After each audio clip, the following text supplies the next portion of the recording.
We are live. Welcome back to another edition of the Earle Sports Bet Show. My name is Nicholas Earle, and I'm joined here as always with my brother Tim. And today we've got a couple of college football games, and we get 3 hockey games. So rather of a lighter slate here today. So nothing crazy. But before we get into today's slate, before we look at what we have for today, we always take a look back at what happened yesterday, what went right, and what went wrong. And for me, it was just the first time I think since I started handicapping sports. There was football games on last night, and I didn't have action on any of them, which is good because I would have lost every bet I made. So looking at it, nothing on football for me yesterday. I had the Dodgers first 5, and it was voided from the show because of the pitching change. But I had the first 5. I rebet the first 5 money line, and I pushed. So the only thing I really had going yesterday was hockey, and I went 4-3. And it would have been much better if I just stayed off the Golden Knights. Last night I had my first profitable night in hockey. I had my only losers were Vegas Golden Knights first period puck line and full game money line, and the Montreal Canadiens. I had winners with Ottawa. They took care of business against Toronto. I really liked that spot yesterday. Toronto on the back-to-back, and Ottawa as a nice home dog. That was an Ottawa spot through and through. The Dallas Stars win it in overtime after going up 2-0. They had to go to overtime against the Rangers. They win it, cashed as a small underdog.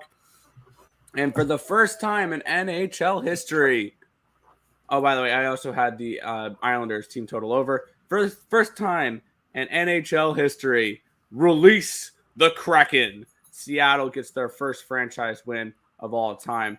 So that was cool to see last night. They cashed the ticket there. Their win in Nashville. So overall, 4-3 night for me in hockey. I was up around half a unit on that. And look to have a good day in hockey. Yeah, there's only 3 games, but I've got action on every single one. And I like a couple of spots on today's card. So what was your day like yesterday? Yeah, as you mentioned, the football did not necessarily go that well. I had the over. Both of them were bad beats. I had the over in that Navy-Memphis game. There was 38 points at halftime. They scored 14 in the second half, finished at 52, finished under. That kind of sucked, especially the fact that it finished with 0 points in that fourth quarter. Not going to help. And then for the football game, the Patriots, I was thinking about Tom Brady. The Buccaneers, I had a -6.5, and they lost because of a very meaningless 2-point conversion on the side of the Philadelphia Eagles. That meant absolutely nothing, and it cost me my money.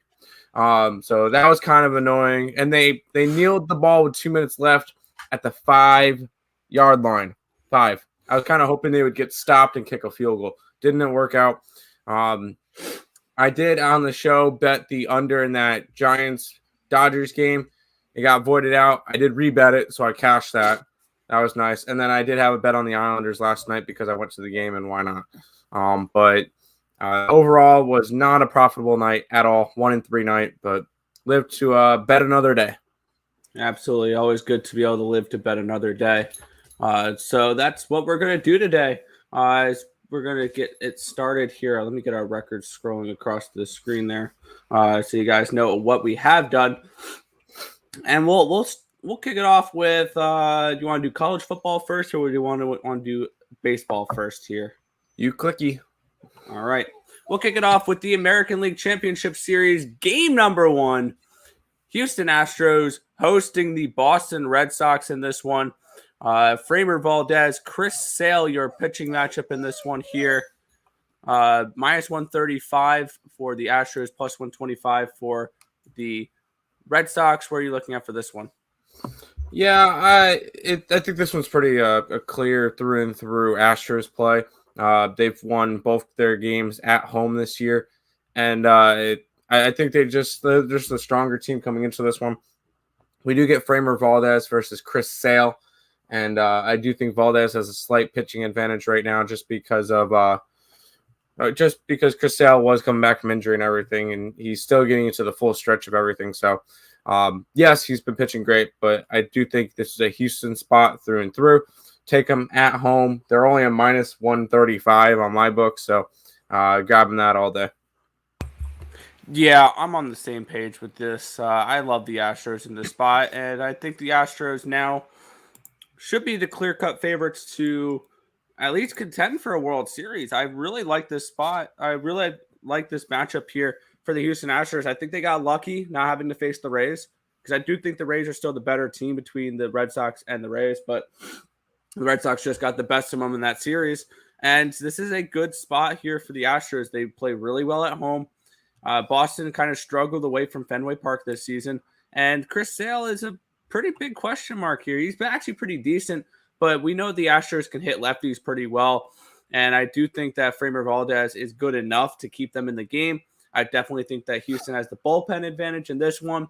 And I'm going to be looking to fade the Red Sox as long as they're in the playoffs, because their bullpen is, I think, the worst out of the four remaining teams, if I'm not mistaken. Let me get that up. I believe they're the worst out of the four remaining teams in the postseason. So that's definitely something I'm going to be looking to try to fade the rest of the playoffs here, is that Red Sox bullpen. So I'm on the Astros here. I'm on them first five. I'm on them full game. I doubled up on them. I think that they are going to go to the World Series. I think that they can have a good chance of beating the Dodgers or the Braves in the World Series. They're now my pick to win the World Series now that all my other picks are gone, and they're the only ones that remain. I like the Astros here, first five, full game against the Red Sox in this spot. Minus 130 for the first five, minus 135 for the full game.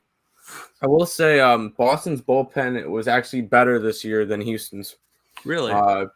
That's surprising. Houston's bullpen ERA was 4.06, 3.99 on the Boston side. So, wow. Not by much, but they do. Good morning, my favorite bros. Good morning, Tiffany. And M. Hernandez says Astros money line. Why not? They haven't proved us not to. So exactly.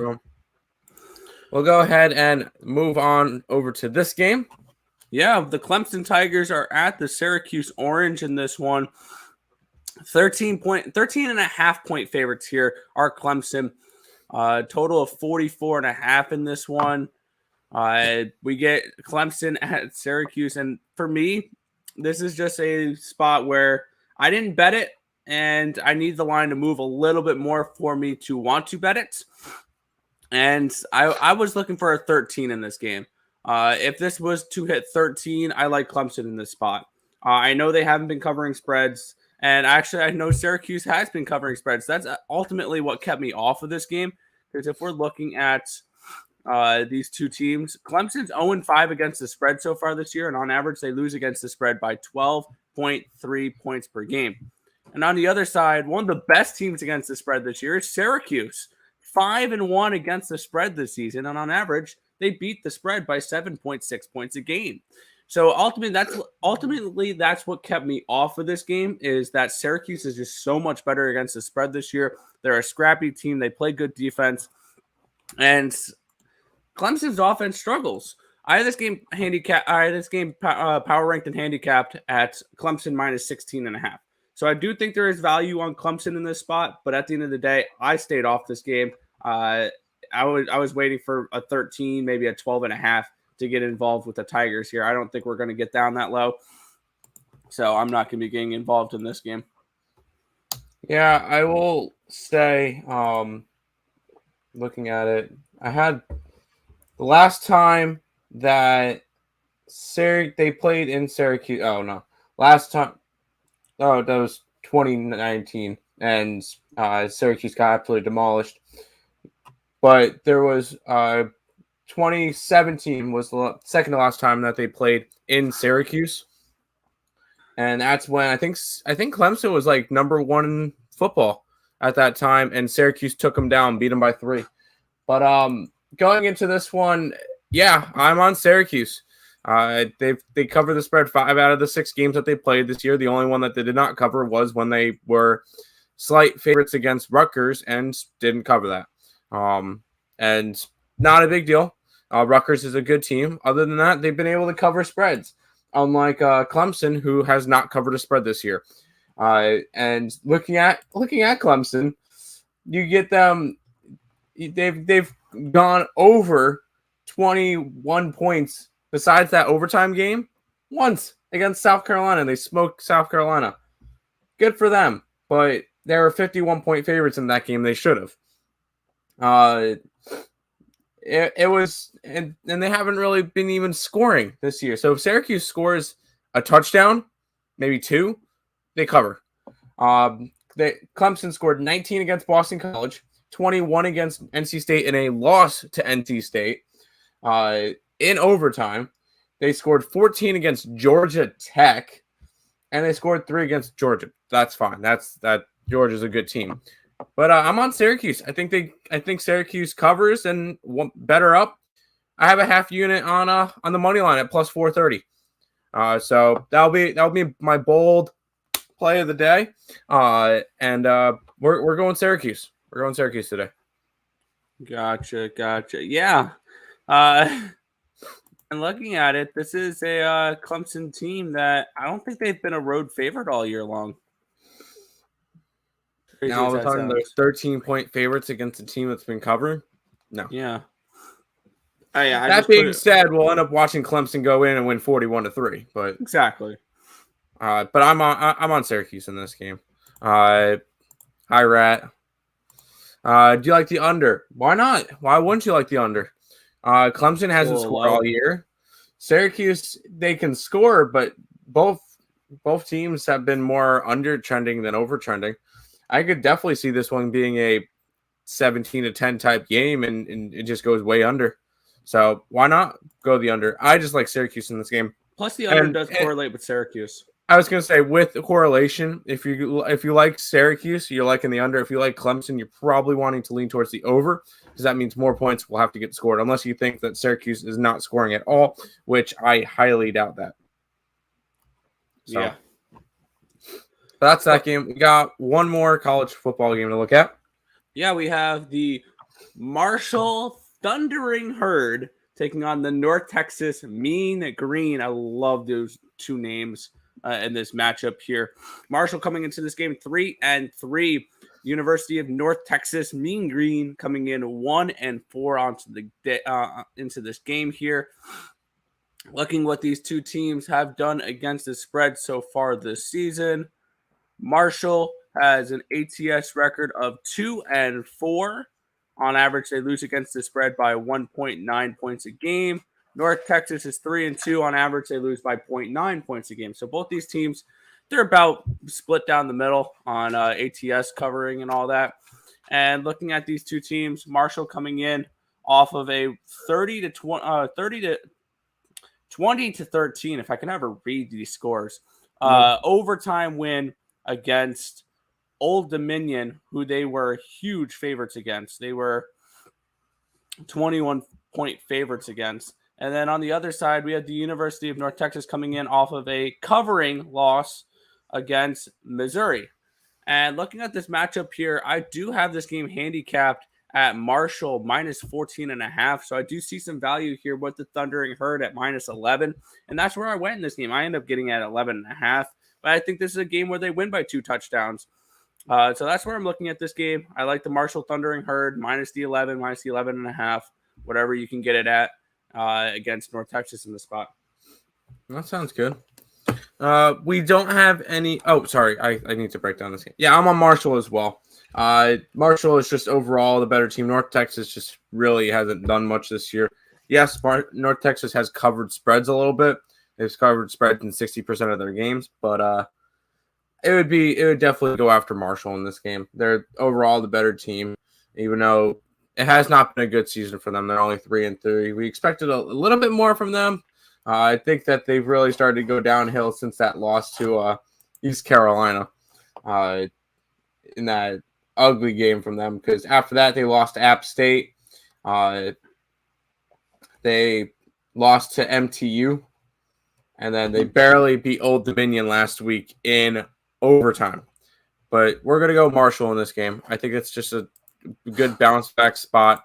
And Nick, did you have an idea for the total in this game? No. Because I know Marshall and over or under.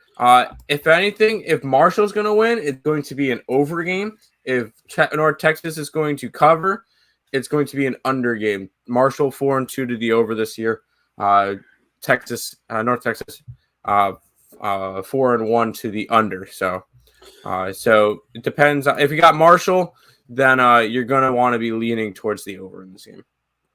Yeah.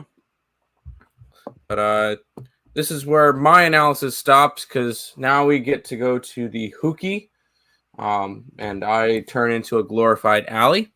No, I turn into an alley. I'm going to pull up the NHL stuff on covers.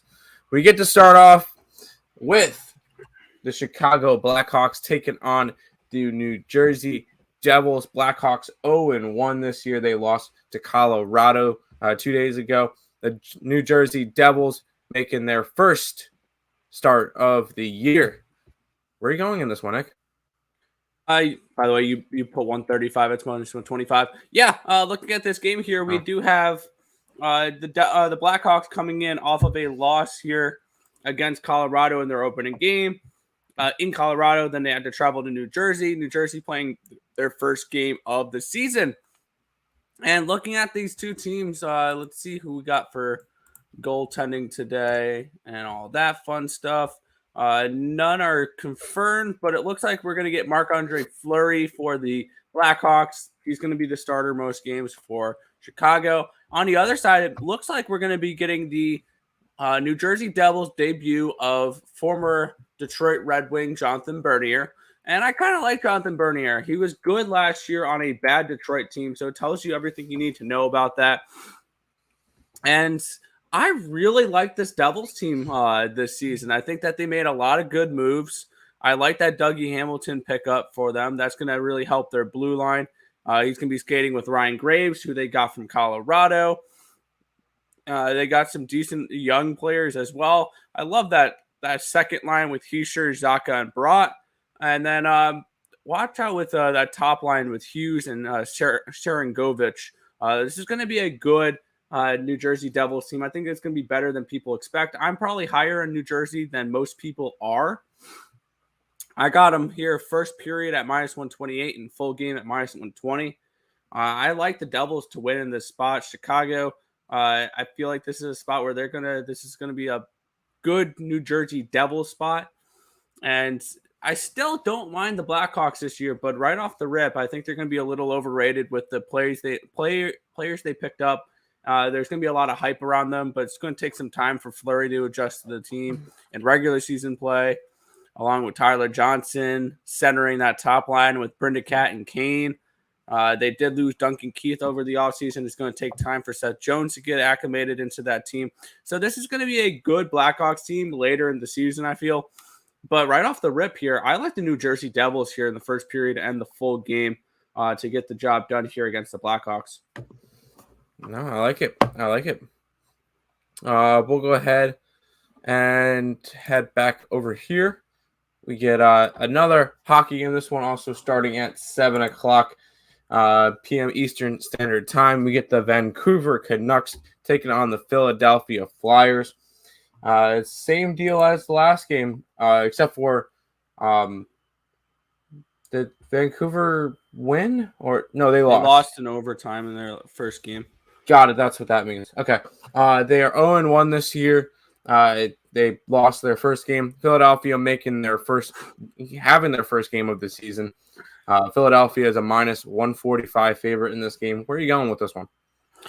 Yeah, looking at this one here, we have looking at the goaltenders, Carter Hart and Thatcher Demko are the goaltenders here. We are in Philadelphia for their opening game. And I feel like in this spot, this line's a little wide in my opinion. I personally got the Canucks last night at plus 137. It's now down to plus 130. I had this game handicapped at Philadelphia minus 117. So I see value here with the Vancouver Canucks in this one. And that's where I'm going with this one. I like Thatcher Demko.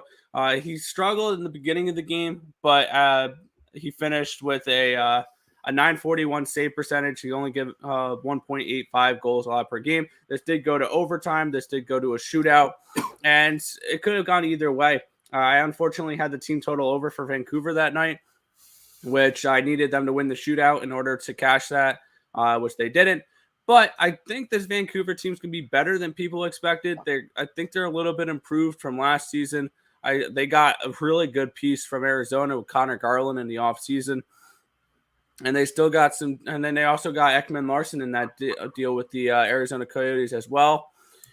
And this is a spot where I love that top line with Chastain, with Elias Pettersson and JT Miller. Bo Horvat on that centering that second line with Pearson and Garland. This is going to be a decent Vancouver team. And the thing is with this Philadelphia team is they're not going to have Ristolainen, their offseason acquisition from the Buffalo Sabres.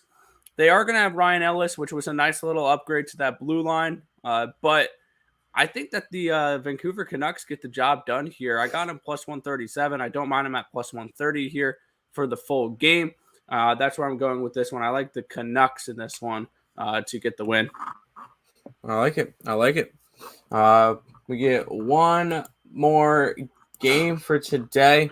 This one at 10 o'clock. And I think this game is going to get a little bit wild. Get the Minnesota Wild taking on the Anaheim Ducks. Minnesota is a minus 160. Ducks 1-0 this year after beating the Winnipeg Jets 4-1. Definitely not what we expected that first night. And then Minnesota will be making their first start of the year. So with Minnesota being a 160 favorite, total of 5.5, where are you looking in this game? Yeah, your little joke there was full of quack. But looking at this game here, we do have the Minnesota Wild minus 160 heading into this game, around plus 145 run back here with Anaheim. And looking at these two teams, we are getting Anaheim coming in off of a nice win, a surprising win versus Winnipeg. And they're coming in against a Minnesota Wild team making their first, having their first game of the year. I like this Anaheim team, and kind of similar to what we saw against Winnipeg. John Gibson in net for Anaheim, Cam Talbot in net for Minnesota. But John Gibson has the ability to go out there and put out a stellar performance and steal a game for the Ducks. And that's exactly what he did against Winnipeg. And I'm feeling that's exactly what he can do in this game here. I got the Ducks at plus 152. This now has dropped down to around plus 145. I still think there's some value on this game because I had this game handicapped at Minnesota minus 130. So I'm on Anaheim in this spot. So look away, Terry. I'm sorry. But yeah, I like the Ducks in this spot. I think that this is a good game for them. They're at home. They looked strong against Winnipeg, and I think they can come out and look halfway decent on this one. And looks like I'm going to be fading the Wild the first two games because, spoiler, they're on a back-to-back tomorrow against the Kings. We'll get to that tomorrow. There's a long slate tomorrow for hockey. But I like the Ducks to get the job done here against the Minnesota Wild in this game. Sounds good. That is all the games from today. Good morning, fellas. Let's get money on this great Friday. Let's do it. I'm down. Before we jump into a recap, because we only had the 6 games that we were going over today, we'll do a quick housekeeping and then go into a recap and then head on out for today. If you guys are new to the channel, make sure you guys leave a like, comment, subscribe, share, do all that good stuff. We appreciate all the support. Check out all the links in the description between our Twitch, Twitter, Instagram, Discord, Facebook. Those 5s, every 100 followers, will be doing a 7-day premium play giveaway.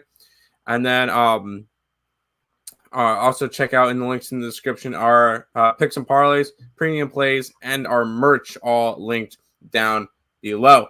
And then speaking of picks and parlays, Craig did his show earlier. Me and Nick are doing our show now. Higgs should be live around 12, 1:30 for Allie. And then I don't think we're doing a game time decision today at 6. There might be a total chaos tonight sometime. And then just keep your eyes out for free pick videos from ESB and from Picks and Parlays going on today. And then we'll be back tomorrow morning at 10 a.m. Eastern Standard Time for another episode or another edition of the Earle Sports Bet Show. But we'll go ahead and jump into a recap and then head on out for today. For baseball, I like the Houston Astros. College football, I'm taking Cuse plus the 13.5, even a little sprinkle on that money line. And then I'm taking Marshall minus 11 as well in college football. Yeah, I'm on the Houston Astros first 5 in full game. I like the Marshall Thundering Herd minus the 11. I'm on the first period and full game money line for New Jersey. I'm on Vancouver, and I'm on Anaheim to get the job done here in hockey tonight. So let's have a good night here. Let's do it. Go ahead and finish it out, Nick. Yeah, but that's going to just about do it for this edition of the Earle Sports Bet Show. We want to thank you guys, as always, for watching. Be sure to hit that thumbs up button and subscribe to the channel if you haven't already, and turn on those post notifications so you guys are notified each and every time we come out the video here at Earle Sports Bets, or we go live, which is every single morning, 10 or 11 a.m. Eastern Standard Time for the Earle Sports Bet Show. Astros under Marshall. Astros, yes. Under in the Marshall. Under if you like North Texas. Over if you like the Marshall. If you like Marshall, and then over in Clemson. I feel like that one might be an under game. And probably 2 NHL. Cool. Go ahead, Nick. Yeah. But that's going to just about do it. My name is Nicholas Earle. I was joined here, as always, by my brother, Tim. And this has been another edition of the Earle Sports Bet Show. I want to thank you guys, as always, for watching. And good luck. Good luck.